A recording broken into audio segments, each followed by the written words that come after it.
Hello, I am Endlessness and welcome back to Final Fantasy VII Epoch Crisis, and in this video I'd like to give a guide for the current dungeon ranking event.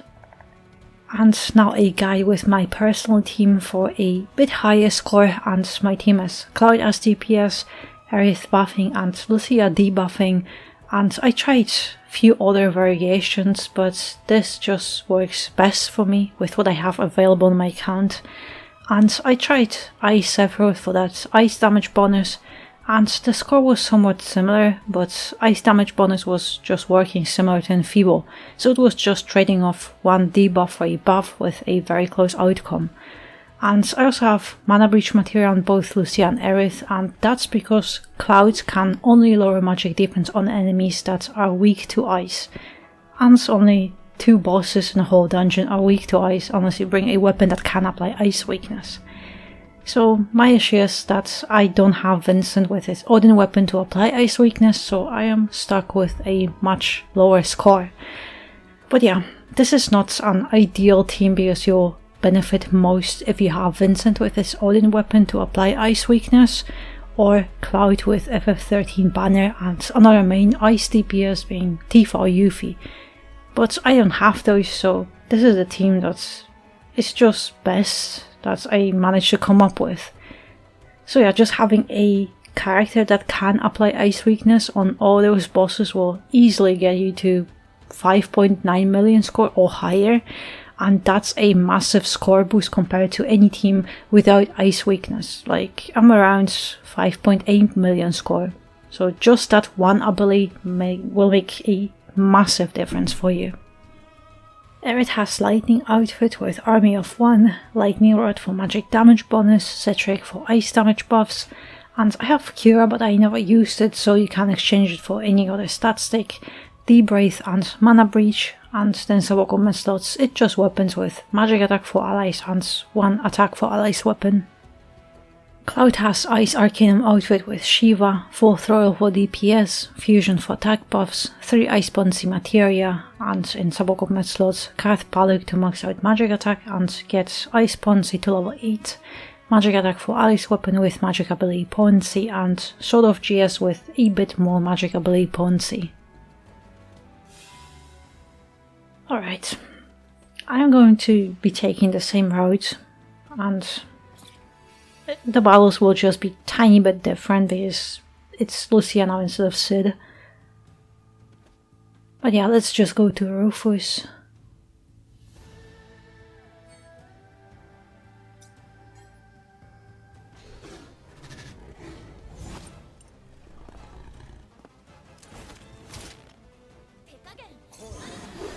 Alright, Lightning Rod to get that max command gauge, Enfeeble, and because Rufus doesn't have ice weakness, I just have to use mana breach materia and debrave to get those buffs and debuffs on the boss.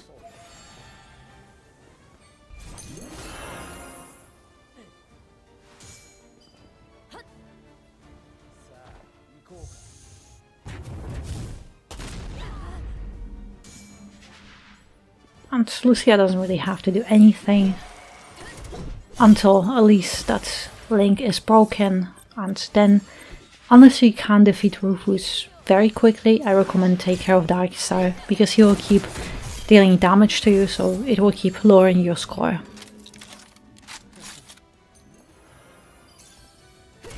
But yeah, ideally you would want to go to Sephiroth and Angeal first, because you'll be consuming a lot less AB, and this is very punishing. But it only works if you can apply ice weakness on the bosses, which is not something I can do, so that's why I go to other bosses first.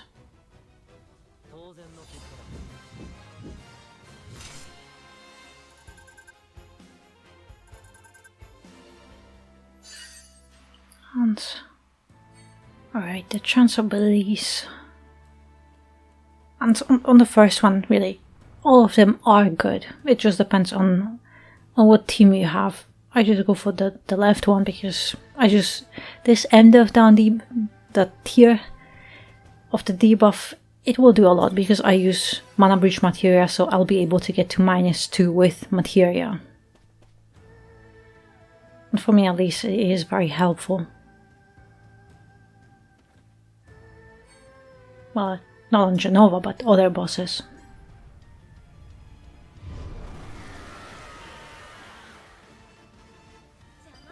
And it's now Jenova, so exploit weakness for Clouds with Aerith, just the buffs for Cloud, and with Lucia I'm just going to use any ability and D-Faith because I want to get her limit break ready. And same thing with Aerith, but Lucia will be fine, so just one amplified attack of Cloud and hopefully another one will connect. Great, because you can't time it, so when Jenova starts doing another attack, she cannot start a sigil phase because she is mid-animation, so you can do a lot more damage if you just kind of time it. Because when you cross that HP threshold, she will instantly do a sigil phase, so it's really just about timing it.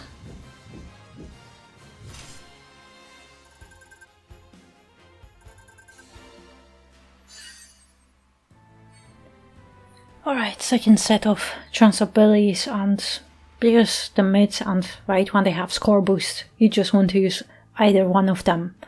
And they both are good, but they kind of give you the same thing. 70% overall from the right one, but you also get the PDF, so it really just depends. I guess I'll just go with Ice Poncy, 40%.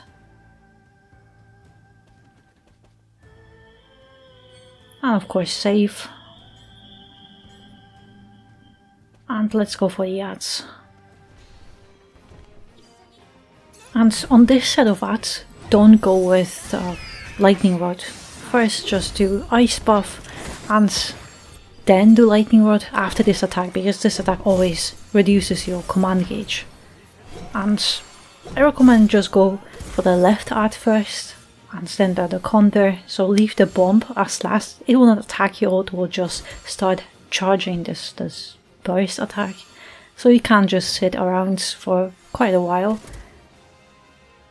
And it's mainly to get off the overspeed a little bit more charged, so you can use it on the next boss.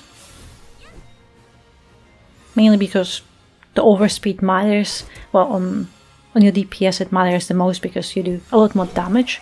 But on the support characters, you just consume less AB, and it is very important in every dungeon ranking.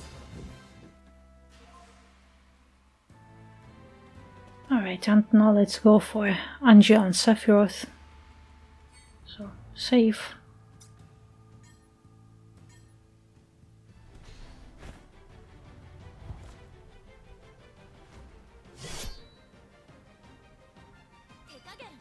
Alright, like every battle, start applying all buffs and debuffs, but try to do it a bit quickly, so that you get off all the Enfeeble, Expert Weakness, Ice buffs, and do at least one attack.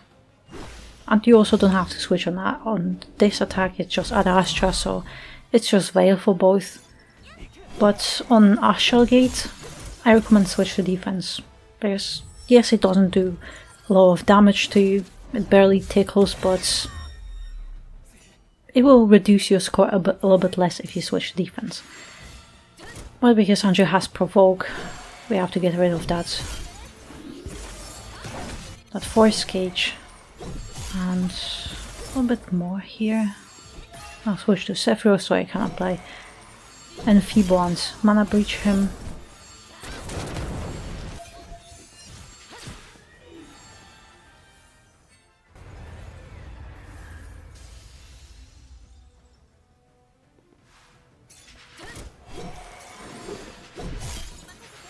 And actually I kind of did a mistake. I could have charged Army of One as well, so it would have done a little bit more damage. It's not a huge thing because I already had, I think, +4.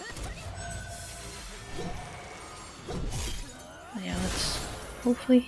Nah, it was a little bit too late. I was hoping this one more attack would have hit with overspeed, but unfortunately no, but hopefully this will connect. Tiny bit more. But yeah, I think I lost exploit weakness buffs from fusion. It's fine.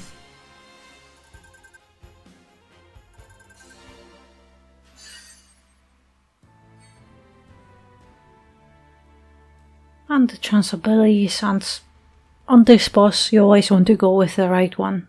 And that's why ideally you want to go for Angeal and Sephiroth as the first boss of the dungeon, but if you go here, then you are stuck and you have to go through Ifrit, and then you have Jenova and Rufus as last. But here just save, because we are going to get cactuars. And so I'm just going to use overspeed on Aerith to consume a little bit less AB. And perfect. And the last one.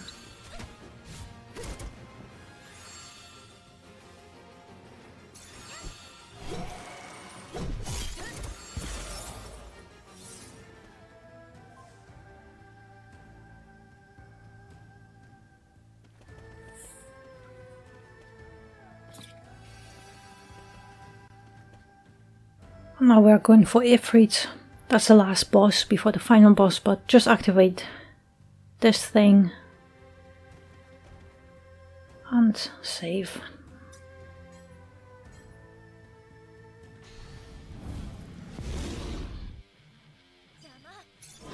And Ifrit is the best boss because he's the only one weak to ice. Unless you have a weapon that can't play ice weakness, but if you don't, then this is my favorite boss in this dungeon. Because you can't just delete him. And if you do amplify attack, you can just two-shot him, so you save some AB as well.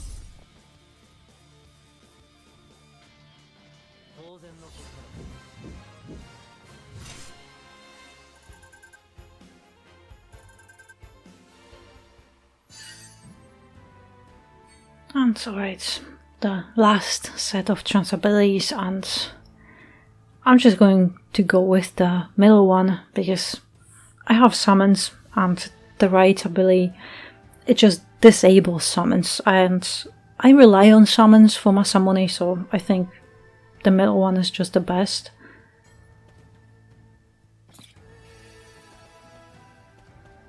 And so when you jump up here, save somewhere on the hand, but don't go to the fingers if you want to save, because we'll have last set of enemies. Alright, last set of ads, and on those, don't use lightning rods at the beginning of the battle because they will do Dance of Dread, so that's when you want to use it to nullify that command gauge debuff. But with Cloud, just keep attacking and kill them. And with Lucia, only thing I would say is make sure that she has enough AB and command gauge on that summon for the next boss, because Masamune is last boss, so make sure that she will be able to get her summon ready. And alright, that will be all, so let's go for Masamune here.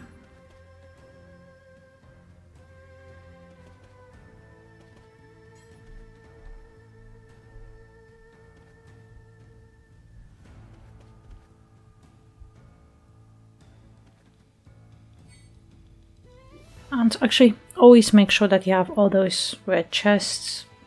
Oh, actually not the red chests. You have to view them on the map, those yellow chests. If you have opened all of them, because if you missed something, that means you have missed some items and your score will be reduced.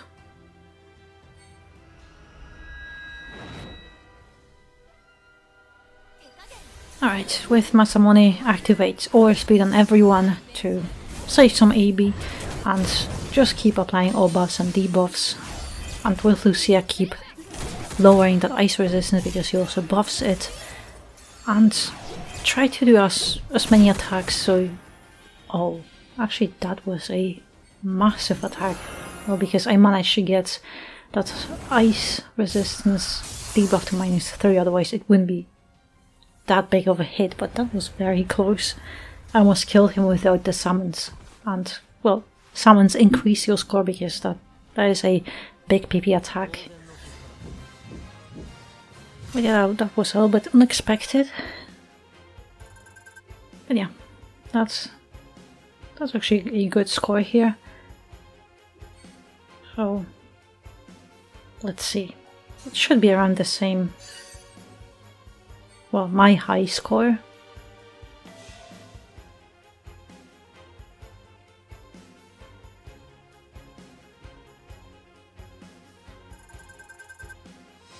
Oh, that's, well, a few points improvement. But yeah, I think, well, maybe if I would really sweat, I could get to 5.8, but it doesn't really matter because the ranking is so sweaty with condensed groups again, so in the end it doesn't matter.